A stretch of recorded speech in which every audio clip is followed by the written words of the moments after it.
At a recent rural elementary school assembly in East Texas, a politician asked the audience for total silence. Then, in the silence, he started to slowly clap his hands once every few seconds, holding the audience in total silence. Then he said into the microphone, "Children, every time I clap my hands together, a person in America dies from gun violence." Then, little Billy, with a proud East Texas drawl, pierced the silence and said, "Well, dummy, stop clapping your hands." Gun control is unarguably a controversial issue. I wholeheartedly believe in the right of American citizens to bear arms. I have often found it to be the case that arguments made against the Second Amendment are based on misinformation, misinterpretation of the facts, or mere emotional reasoning. Advocating for the Second Amendment can, therefore, be accomplished through the obliteration of common gun myths.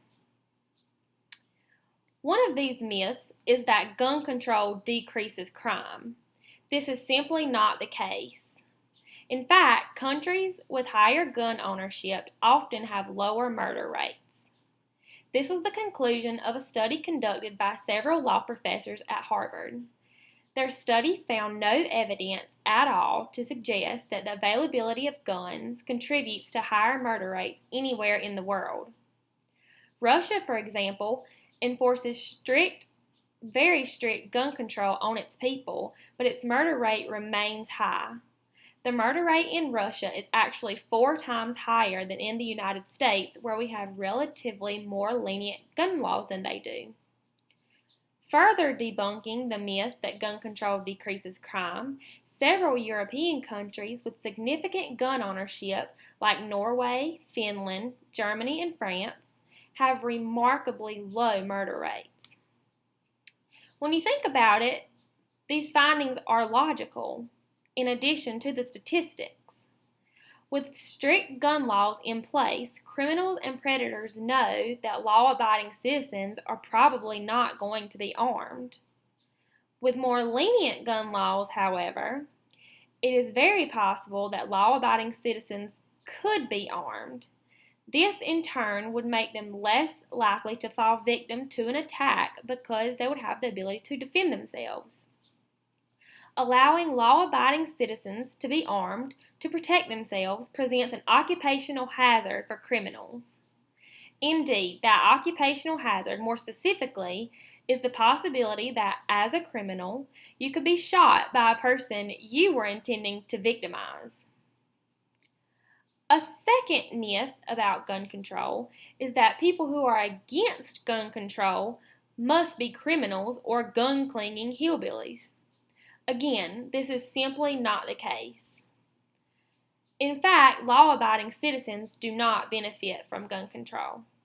I think we can all agree that it would be ideal to keep guns out of the hands of known criminals. It is already illegal for felons to own a firearm. By definition, mind you, criminals do not follow the laws. Therefore, what exactly is the point of legislating further gun control in an attempt to keep firearms out of the hands of criminals?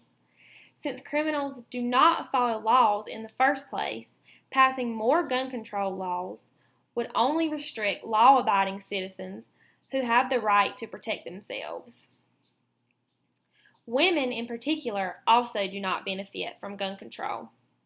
The right to keep and bear arms is empowering for women. In fact, since women tend to be physically smaller than men, firearms are the ultimate equalizer for females. Make no mistake, women are recognizing this.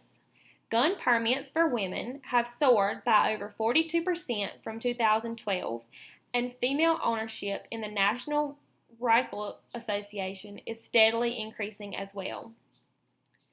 There are enough stories of women relying upon firearms to defend themselves and their families to fill multiple books. One of these stories is about Sarah McKinley, who was a recently widowed mother and was home with her newborn son one day when 2 men armed with knives forced their way into her home. She grabbed her late husband's handgun and hid in a closet with her baby. She called 911, but one of the men busted into the closet where McKinley and her baby were hiding before the police arrived. Before the intruder could grab McKinley or her baby, she shot him. The second intruder fled after seeing the first one shot, which was no surprise to anyone. But what would have happened had she not had access to that pistol? Would McKinley have been able to defend herself and her newborn baby boy against two grown men? The answer is likely no.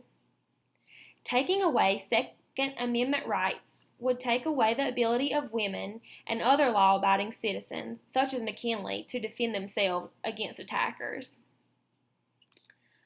A third myth is that guns are just simply bad.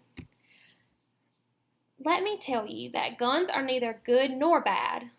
Intent is good or bad. Motive is good or bad. Just as we cannot blame forks for making us obese, we cannot blame guns for killing people. Furthermore, we cannot legislate morality. Many celebrities and politicians are outspoken in favor of reducing the American people's Second Amendment right to bear arms. Isn't it ironic, however, that these same celebrities and politicians are surrounded by armed men in suits and sunglasses who they have hired to protect them? This hypocrisy would suggest that guns are only okay if you're rich enough to outsource the carrying of said gun for your protection. That is most definitely not the case. No matter the status, every law-abiding American citizen has the right to personal protection. And yes, even by means of a firearm, if he or she should so choose.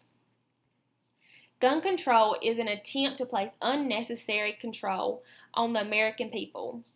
Placing contingencies on Second Amendment rights is a very slippery slope. As George Mason, an American patriot and participant in the American Revolution, once put it, to disarm the people is the most effectual way to enslave them. I ask you to please join me in taking a stand against excessive gun control. I ask you to join me in making sure that we are neither disarmed nor enslaved by the government.